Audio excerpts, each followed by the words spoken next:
Donald Trump just announced that they're moving nuclear submarines closer to Russia in a major escalation, something that I don't think any of us ever predicted, including Russia, because this is a clear sign to Russia that, hey, you guys used to make those threats of nuclear weapons in the past and it would work. People would back up. But now under Donald Trump, he's tired of this. And those threats to him are real. And now there are consequences. So how did we get here? Why are we at this point? That's what I'm going to talk about to you guys today. Before we get started, make sure you do subscribe, you turn on notifications, and you give this video a thumbs up. Let's go ahead and dive into it. All of this kind of stems back from months and months of things in which Donald Trump tried to give Russia many chances, even unconfirmed reports that Donald Trump was pretty much going to give Crimea to Russia if they stopped. But nothing that Trump did for Putin was good enough. And so Trump then chimed in saying a couple weeks ago that, actually it was just last week, that we're giving Russia 50 days to come up with some kind of peace deal with Ukraine. And if that does not work in 50 days, which remember that would be now in the fall, then there would be sanctions, secondary sanctions placed upon different countries that buy things from Russia and tariffs on Russia. Now, we've got two different bills, one in the House, one in the Senate, that both do two different things. The House one we're not really going to talk about because I don't really think Mike Johnson's going to put on the floor right away. But in the Senate, we had spoken to U.S. senators, including Blumenthal, one of the guys who actually introduced it. And in that would be a 500% secondary sanction on countries buying oil, crude oil from Russia, and anything else from fertilizer to parts. Really, the only two things that Russia really sells, actually three, that's important is weapons. It sells that to Iran, North Korea. I don't really think China, but definitely India, in which actually he paused a shipment to. The next thing is crude oil, and then after that, can you guess? I think you guys are smart enough to know what it is. It's fertilizer. I know you probably didn't guess that one. And so the secondary sanctions would essentially make things so expensive that these countries would not buy things. And so Trump made these threats. And then Russia decided to bomb Ukraine in multiple areas. We're meaning a maternity ward in Kharkiv. We saw Kyiv get hit. We saw many different cities get hit. And I guess Trump wasn't happy about that because he changed the timeline. He ultimately said that we're now moving it from 50 days down to 10 days. Now that happened just a few days ago because we know that right now that is August 8th. So you do the math there, that was 3 days ago when that changed. And really what made that change was the fact that Russia just kept on targeting civilians. They're not going after military targets. And if you believe that Russia is going after military targets, we're talking about buildings, infrastructure, personnel, if you believe that, then you're drinking the Russian Kool-Aid and you should probably stop that because whoever you're getting news from is clearly pro-Russian. This led us to a report that came out just a few days ago that Marco Rubio said that Monday and Tuesday, Donald Trump, or at least high U.S. officials, had conversations with Putin's high-end officials in which the conversations went really well. But then, out of nowhere, Putin then bombed many different things. And that frustrated Trump, which led us to the conversation that took place on social media extremely publicly between Donald Trump and the former president of Russia, Dmitry Medvedev. Now, if you don't know him, he was president of Russia for a couple of years, though ultimately, we've always said that it was still Putin who was pulling all of the strings. He right now is in charge of another kind of council, we'll talk about in a second, and does kind of have some kind of power inside of Russia still. He is Putin's right-hand man when it comes to a lot of these things. And I do need to add in this, I know this is coming off wrong, he's also a drunk. And I say this because sometimes he does take to his own social media, whether it be X and or Telegram, and goes off on a long tangent. And I want you just to keep that in mind as we're going through the back and forth here because it has now gotten to a point to where, Donald Trump is threatening to use submarines. Clearly, something happened. So it started just a couple days ago, where Medvedev had taken to social media after Donald Trump announced that it's now 10 days, August 8th, instead of 50 days, which would be in the fall. Medvedev says Trump's playing the ultimatum game with Russia, 50 days or 10. He should remember two things. One, Russia isn't Israel or even Iran. And 2, each new ultimatum is a threat and is a step towards war, not between Russia and Ukraine, but with his own country. Don't go down the Sleepy Joe road. So it's kind of weird because he mentioned Sleepy Joe Road. He's trying to obviously poke at the fun. That's what Donald Trump calls Joe Biden. You say to yourself, well, Joe Biden, okay, there were many of times where Russia threatened Joe Biden. Biden stepped back a bit. He kind of slowly gave weapons to Ukraine without actually helping Ukraine full on. So, I mean, he does kind of have that. But when it comes to the threats, Donald Trump doesn't do well with threats. I don't Medvedev kind of understands that. I think you and I understand that. We've seen Donald Trump in the way that he reacts to pressure. Okay? He goes the opposite way. And so clearly, Trump was not happy with that statement because then he took to Truth Social saying, I don't care what India does with Russia. They could take their dead economies down together for all I care. We have done very little business with India. Their tariffs are too high, amongst the highest in the world. Likewise, Russia and the USA do almost no business together.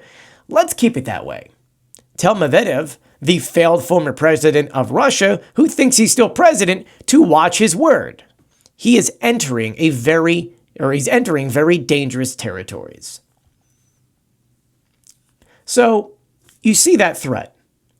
Now, Medvedev, once again, is not the president, but he does clearly have some kind of pull in Russia. Now, whether or not Medvedev was drunk when he put out his first statement, it's always a possibility. But Trump responding that way was kind of like a, don't push me, dude. Like, let's not go there. I don't want to deal with this. I don't want to deal with you. Let's not go there. Medvedev wanted to go there.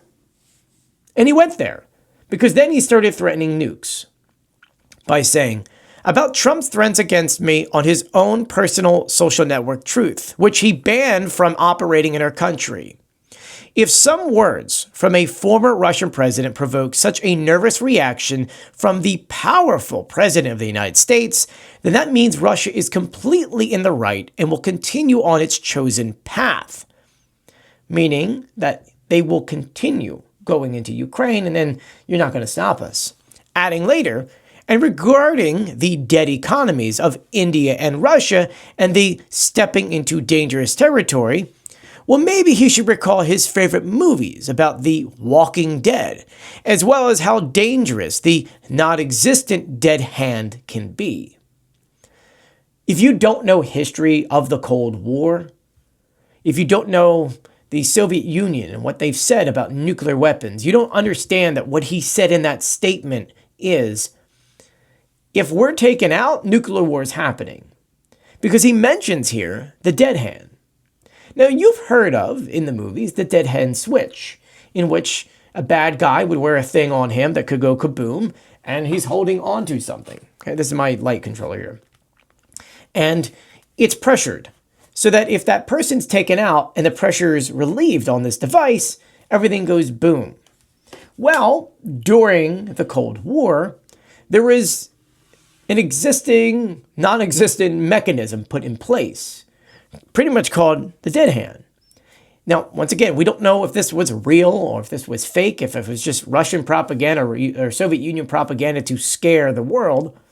But essentially what they were saying then is that if you take out the leader or leaders of our country, of our Soviet Union, it would start automatically triggering a response of nuclear weapons being sent, whether they be on land, whether they be in space, because back then we felt that they had nukes in space, or submarines.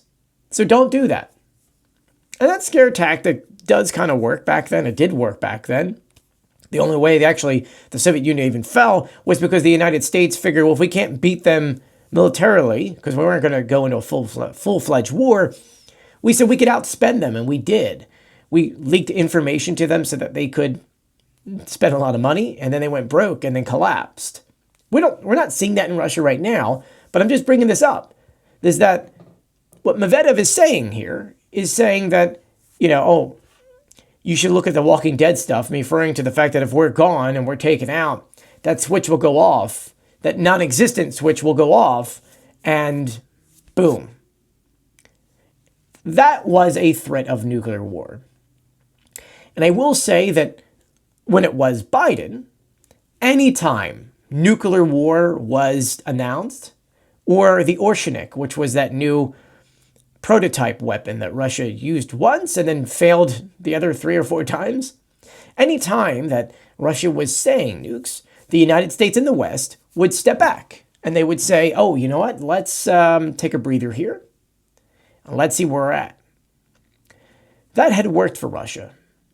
It's not working anymore because under Trump, excuse my French here, but he doesn't give an F anymore. He gave Russia many opportunities to end their war with Ukraine, even by potentially giving them Crimea. And what did Russia do? He spit in Trump's face by having a good conversation and then bombing Ukraine. Good conversation, bombing. Like yesterday, they bombed a residential building in Kyiv. And they're using different drones now. They're using Shahed drones with jet power, which is brand new.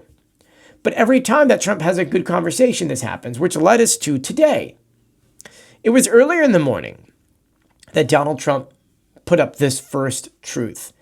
Now, in it, I did kind of break down in my TikTok channel a little bit of the data, but he says, I've just been informed that almost 20,000 Russian soldiers died this month in the ridiculous war with Ukraine. Russia's lost 112,500 soldiers since the beginning of the year. That is a lot of unnecessary death. Ukraine, however, has also suffered greatly. They've lost approximately 8,000 soldiers since January 1st, 2025, and that number does not include their missing. Ukraine has also lost civilians, but in smaller numbers as Russian rockets crash into Kyiv and other Ukrainian locals. This is a war that should have never happened. This is Biden's war, not Trump's. I'm just here to see if I can stop it. Now, I do want to mention a few different things.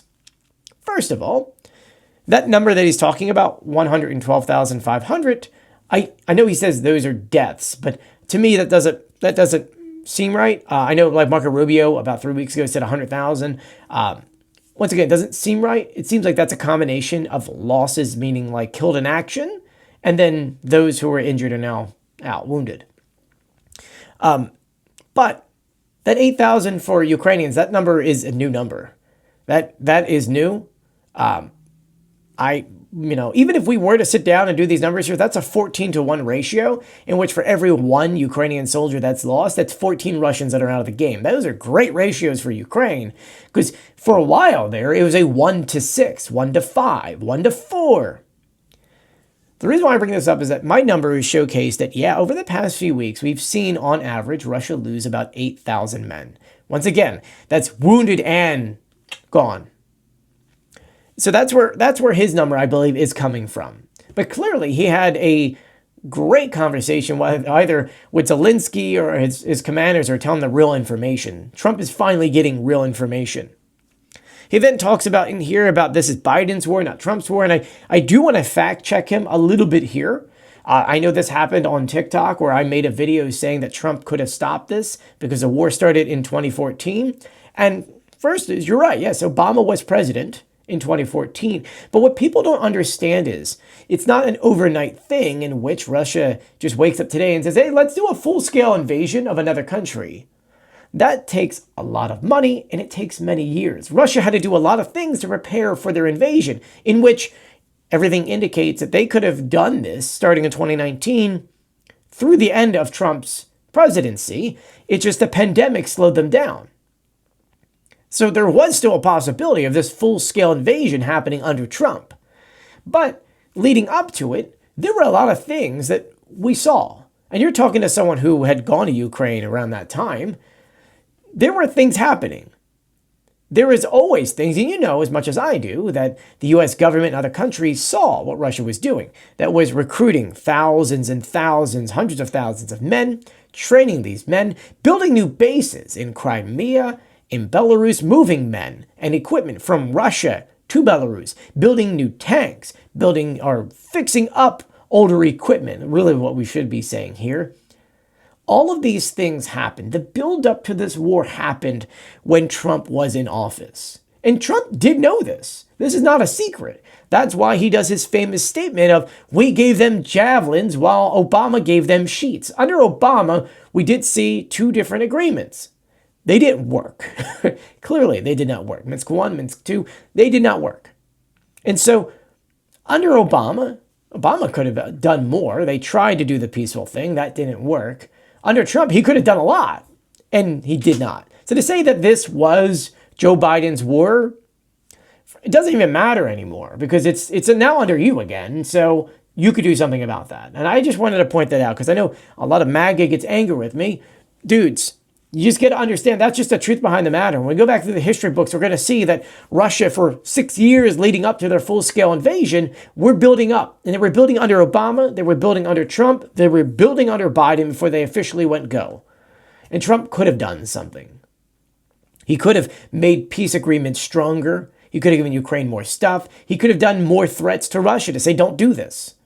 But they didn't. He didn't. Trump did not. So when he says that this is Biden's war, that is not to truly say that it was one person. It was multiple people, and Trump could have stopped it.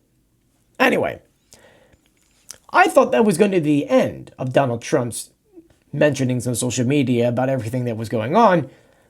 But now, 35 minutes ago, depending when you watch this video, could be hours ago, Trump then dropped a bombshell. Clearly angry. And the thing is that I really don't think there was really anything that happened in between. I mean, this was like maybe, an hour and a half after the other one? He says, based on the highly provocative statements of the former Russian President of Russia, Dmitry Medvedev, who is now the deputy chairman of the Security Council of the Russian Federation. Keep in mind, that's a very powerful position, which you can move military equipment for. I have ordered 2 nuclear submarines to be positioned in the appropriate regions just in case these foolish and inflammatory statements are more than just that. Words are very important and can often lead to unintended consequences. I hope this will not be one of those instances. Thank you for your attention to this matter. This is the first time we're seeing the United States full on say, you're threatening nuclear war. We can make that threat back. And we're not standing down. Like I mentioned before, when Russia played this card done under Biden, there was some folding on the U.S. and the West side. But Trump is tired of this. He doesn't care anymore. You're now making a threat, not against Ukraine, but the U.S. And the one thing that you don't do under Trump is make a threat towards the United States, because he will really take that America first theory and run with it. And I don't think Medvedev actually thought about this. And the reason why I say that is because A, he hasn't responded, and B, there has not been a time in the most recent years that Russia actually saw a major nuclear response from the U.S. And this is different because, sure, you can make the argument saying that, well, the United States probably have already been having submarines. I put submarines over there. They just weren't public. But now he's making it public. He's not only telling Russia that we're doing this, he's telling the world, which should be Russia going, we made a mistake here. This is a problem. Because Russia's never seen this. No one has stood up to Russia this way. Sure, countries in Europe, no offense to Europe, have been sending weapons to Ukraine. Same to the UK. They've been sending weapons to Ukraine and making these great statements. But have they publicly said we're putting nukes off your coast? No, they haven't. Trump has. I'm sure you could say, because I can see it on my live stream, that people are saying you're giving Trump a lot of credit here. I'll give him credit on this one. I really will. Because it really truly takes a lot of balls for you to tell Russia, who just threatened you with nukes, that I can play that game, our stuff is bigger and our stuff is better, and now it's off your coast. Now, will that mean Russia will announce that nuclear weapons are off our coast? I don't know. At this very moment, it's around 2 p.m. Eastern time, and we've yet to hear a response. And maybe it's possible that I've been recording for 20 minutes straight, that I haven't seen a response from Russia. But I will tell you, let me see here. I know that the Russian news agency TASS put a video online, or article online, saying that Trump orders relocation of 2 U.S. nuclear submarines, allegedly because of Medvedev's words, and that the Pentagon has yet specified which submarines were sent. But according to this, we have no real response from the Russian end. So this, once again, brings up a question. What is Russia going to do? What is Russia going to say? We are at a weird time in which we've never seen the United States publicly since, really, I will say, the Soviet Union era, that you scream nukes. We have some nukes. Here they are. And this is where I want your guys' opinion. Because I will tell you that this is going to spark a lot of discussion on social media. Funny thing is, like, even U.S., this news story is still so fresh that even like CNN, I would expect them to have this as their front cover. Maybe the BBC does. Not even the BBC. Which is so bizarre to me. But the grand question is, what are we calling appropriate regions inside of Russia? Are we talking about they're sending things to the east coast of Russia and they're sitting there? More than likely, yeah. Or are there other areas? That's what we have to leave our imagination to, because we don't know where Putin is, where, if they do, let's just say this, if Russia were to have launched weapons, it probably would be off their east coast, in which I don't think they're going to. I wanted to say that right now. I'm not screaming that we're going to have a nuke party here. I'm just saying that if Russia were to have launched them, they probably would be from the east. And so more than likely, Donald Trump moved our submarines to the east side of Russia. But that's the beauty of not really knowing, is that kind of scares Russia. And hopefully, between this threat, between the start of sanctions, secondary sanctions, potentially on August 8th, on India, China, North Korea, it's not going to mean anything, and Iran, our tariffs on Russia, maybe this will be good enough to finally put enough pressure onto Russia so they go, fine, we'll talk. Now, you know as much as I do, more than likely, before he put this threat out here, he probably called either Zelensky or someone else in the Ukrainian government to say, hey, heads up, this is what's going on and this is what could happen. But all of this aside, I really want to know what you guys think about this. This is a scenario in which I don't think we've ever seen ourselves in. I'd be very interested to see what Russia is going to respond with. Once again, this has just been online for a little bit. Russia probably is now trying to figure out where these submarines are at this moment. So let me know what you think in the comment section below. I do want to thank you guys for joining me. If you haven't done so yet, please do subscribe, turn on notifications, and give this video a thumbs up. I also have a Substack newsletter that I email out almost every single day. That gives you all the news, what's happening in Ukraine with Russia, and if there's something big that happened in the US, I usually cover that. That is a free newsletter. The link to that is in the bio of either on my TikTok channel or on my YouTube channel. You can go ahead and click it, sign up for it. It's free. I also have a paid version of it in which you get your names at the end of my long form videos like this video here. Nonetheless, as an independent journalist, I appreciate any time that you guys are able to send gifts and or sign up for the newsletter, the paid version of it. That being said, thank you again for joining me, and I'll talk to you guys later. Stay safe.